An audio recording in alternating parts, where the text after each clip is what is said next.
IVF చికిత్సలో 25% భారీ discount, free doctor consultation, free ultrasound scan, logo launch, Andro max advanced male infertility centre ను కూడా ప్రారంభించారు.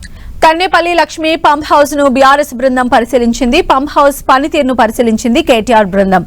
Pump house ప్రస్తుత వివరాలను తెలుసుకున్న బీఆర్ఎస్ నేతలు తెలంగాణకు కల్పతరువు లాంటి ప్రాజెక్ట్ అని చెప్పి అన్నారు మాజీ మంత్రి కేటీఆర్. కాంగ్రెస్ ప్రభుత్వం రిజర్వాయర్లను నింపడం లేదని విమర్శించారు.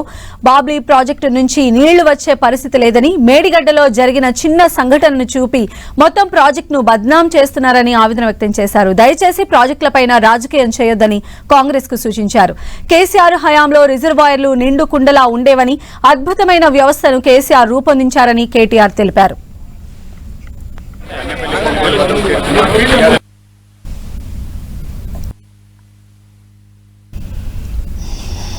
మేము ఇంజనీర్లను ఇప్పటిదాకా అడిగినాం. నిన్న ఎల్ఎండిలో కూడా ఇంజనీర్లను అడిగినాం. పైనుంచి నీళ్ళు వస్తున్నాయా, అవకాశం ఉందా అని అడిగినాం. మున్సిపల్ శాఖ అధికారులను అడిగినాం. ఎన్ని రోజులకు ఒకసారి మంచినీళ్ళు దాయిపిస్తున్నారు. కరీంనగర్ పట్టణంలో కానీ అక్కడ చుట్టుపక్కల ఉన్న పట్టణాల్లో కానీ మంచినీళ్ళ పరిస్థితి ఏంటంటే 3 రోజులకు ఒకసారి అన్నారు. రైతులను అడిగినాం. మరి నీళ్ళ సంగతి ఏంది, ఏమనుకుంటున్నారంటే ఏమో సార్ వర్షాలు చక్కగా లేవు, మరి కరువు పరిస్థితులు నెలకొనే ప్రమాదం ఉందంటున్నారు.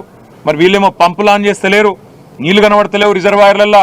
కేసీఆర్ గారు ఉన్న నాళ్ళు ఎల్ఎండి కావచ్చు, ఎంఎండి కావచ్చు, ప్రతి రిజర్వాయర్ నిండు కుండలాగా కలకల్లాడుతుండేది.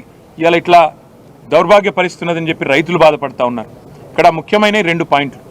ఒకటి, మేము ఇంజనీర్లను ఈరోజు ఇక్కడ ఎస్సీ గారు, ఈఈ గారికి కూడా మేము ధన్యవాదాలు తెలియజేస్తూ ఉన్నాం. కాళేశ్వరం ప్రాజెక్టులో పనిచేసిన ప్రతి ఇంజనీర్కు మేము శిరస్సు వంచి వారికి ధన్యవాదాలు కూడా తెలియజేస్తూ ఉన్నాం. ఎందుకంటే కేసీఆర్ గారి నాయకత్వంలో మీరు అఖండమైన కృషి చేసి ప్రపంచానికే ఒక అద్భుతమైన ప్రాజెక్టును మీరు అందజేసినారు. కానీ జరిగింది ఏంది, ఈరోజు మేము డిసెంబర్ నుంచి చెప్తున్నాం, కొత్తది కాదు ఇది. మీరు కింద 100 కంపోనెంట్లు ఉండే కాళేశ్వరం ప్రాజెక్టులో, 100 వివిధ భాగాలుండే కాళేశ్వరం ప్రాజెక్టులో మీరు